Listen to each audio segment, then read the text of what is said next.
35 ఏళ్ల క్రితం వచ్చిన జగదేక వీరుడు అతిలోక సుందరి మూవీని 3D ఫార్మాట్ లో తిరిగి థియేటర్లలోకి తీసుకొచ్చేందుకు ఏర్పాట్లు చేస్తోంది వైజయంతి మూవీస్. మే 9న ఈ సినిమాను భారీ స్థాయిలో ప్రపంచవ్యాప్తంగా రిలీజ్ చేయబోతున్నారు. టాలీవుడ్ క్లాసిక్స్ లో ఒకటి ఈ జగదేక వీరుడు అతిలోక సుందరి. అంతేకాదు మెగాస్టార్ చిరంజీవి కెరీర్ లో ఓ మైలురాయిగా నిలిచిన సినిమా ఇది. 1990 మే 9న విడుదలైన ఈ సినిమా అప్పట్లో ఓ సంచలనం. ఈ ఏడాది ఈ సినిమా మే 9న మళ్లీ థియేటర్లలో విడుదలకు సిద్ధమవుతోంది. ఈ సోషల్ ఫ్యాంటసీ డ్రామాకు విజనరీ దర్శకుడు కె రాఘవేంద్రరావు దర్శకత్వం వహించగా వైజయంతి మూవీస్ బ్యానర్ పై ప్రముఖ నిర్మాత అశ్వని దత్ నిర్మించారు. ఈ చిత్రంలో మెగాస్టార్ చిరంజీవికి జోడీగా శ్రీదేవి నటించి ప్రేక్షకుల మనసులు గెలుచుకుంది. అమరీష్ పురి, అల్లు రామలింగయ్య, కన్నడ ప్రభాకర్, బ్రహ్మానందం, తనకెళ్ల భరణి, రామిరెడ్డి, బేబీ శాలిని, బేబీ షామిలి కీలక పాత్రలు పోషించారు. ఈ క్లాసిక్ చిత్రాన్ని లేటెస్ట్ ప్రింట్ తో నేటి తరం ప్రేక్షకుల ముందు పెట్టాలనే సవాల్తో చిత్ర బృందం ఎంతో కష్టపడింది. 3 ఏళ్ల పాటు ఎన్నో చోట్ల ఎంత వెతికినా కూడా అసలైన నెగటివ్ దొరకలేదు. చివరికి దొరికిన కాపీ కూడా చాలా దెబ్బతింది. అయినప్పటికీ ప్రసాద్ కార్పొరేషన్ సహకారంతో చిత్ర బృందం అవిశ్రాంతంగా శ్రమించి ప్రైమ్ ఫోకస్ సాయంతో 3D రూపానికి తీసుకురావడంలో విజయవంతమయ్యారు. ఈ మూవీని దర్శకేంద్రుడు రాఘవేంద్రరావు దర్శకత్వంలో వైజయంతి మూవీస్ పై అశ్వని దత్ అత్యంత భారీ వ్యయంతో నిర్మించారు. అప్పట్లో తుఫాను సైతం తట్టుకొని భారీ కలెక్షన్స్ ను రాబట్టి చిరంజీవి, శ్రీదేవి, రాఘవేంద్రరావు, అశ్వని దత్ కెరీర్ లోనే ఈ సినిమా బిగ్గెస్ట్ హిట్ గా నిలిచింది. ఈ ఏడాది మే 9కి 35 ఏళ్లు అవుతున్న సందర్భంగా రిలీజ్ కాబోతోంది. 2D, 3D వర్షన్తో తెలుగు రాష్ట్రాల్లో భారీ స్థాయిలో విడుదల కాబోతోంది. దీంతో ఈ చిత్రాన్ని ప్రేక్షకుల ముందుకు తీసుకురావడానికి ఎంత కష్టపడ్డారో అశ్వని దత్ కూతుర్లు ప్రియాంక దత్, స్వప్న దత్ కొంతమంది టెక్నీషియన్స్ తో కలిసి ఒక వీడియో రిలీజ్ చేశారు. జగదేక వీరుడు అతిలోక సుందరి నెగటివ్ పూర్తిగా డీకంపోజ్ అయింది. 2018 నుంచి రీల్ కోసం 2 తెలుగు రాష్ట్రాల్లో ఉన్న అన్ని థియేటర్స్ లో ఎంక్వైరీ చేస్తుంటే 2021లో విజయవాడలో ప్రింట్ దొరికింది. ప్రతి రీల్ ని చెక్ చేసి ఏ పోర్షన్ బాగుంది, ఏ పోర్షన్ బాగోలేదని చూసాం.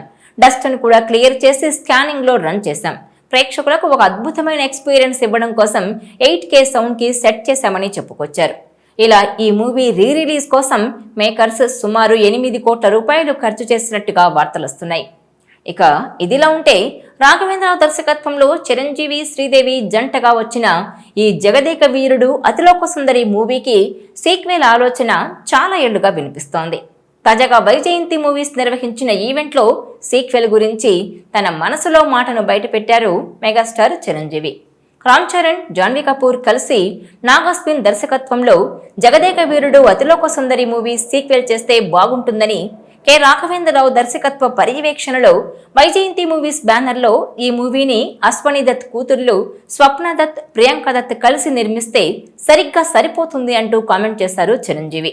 ఇదిలా ఉంటే 2022లో నాగాస్విన్ దర్శకత్వంలో రాఘవేంద్రరావు దర్శకత్వ పర్యవేక్షణలో జగదేక వీరుడు అతిలోక సుందరి మూవీకి సీక్వెల్ చేయాలనే ఆలోచన ఉన్నట్టుగా వైజయంతి మూవీస్ అధినేత, నిర్మాత అశ్వని దత్ పేర్కొన్నారు.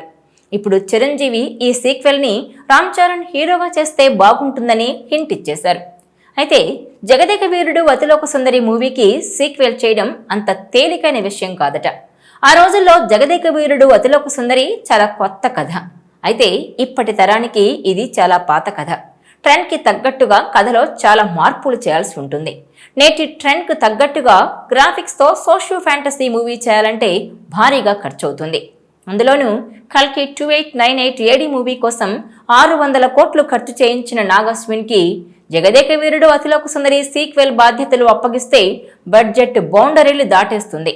అంచనాలు కాస్త తప్పినా భారీ నష్టాలను చవిచూడాల్సి ఉంటుంది. ఎందుకంటే 1990లో చిరంజీవి మార్కెట్ కి, ఆయనకి ఉన్న ఫ్యాన్ ఫాలోయింగ్ కి, 2025లో రామ్ చరణ్ కి ఉన్న మార్కెట్ ఫ్యాన్ ఫాలోయింగ్ కి చాలా తేడా ఉంది. ప్రస్తుతం రామ్ చరణ్, జాన్వీ కపూర్ ఇద్దరు కలిసి పెద్ది మూవీలో నటిస్తున్నారు. ఉప్పెన ఫేమ్ బుచ్చిబాబు దర్శకత్వంలో తెరకెక్కుతున్న పెద్ది మూవీ 2026 మార్చి 27న థియేటర్లలోకి రానుంది.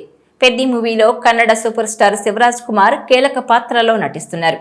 విలేజ్ స్పోర్ట్స్ డ్రామాగా తెరకెక్కుతున్న పెద్ది మూవీకి Oscar winning music director AR Rahman సంగీతం అందిస్తున్నారు.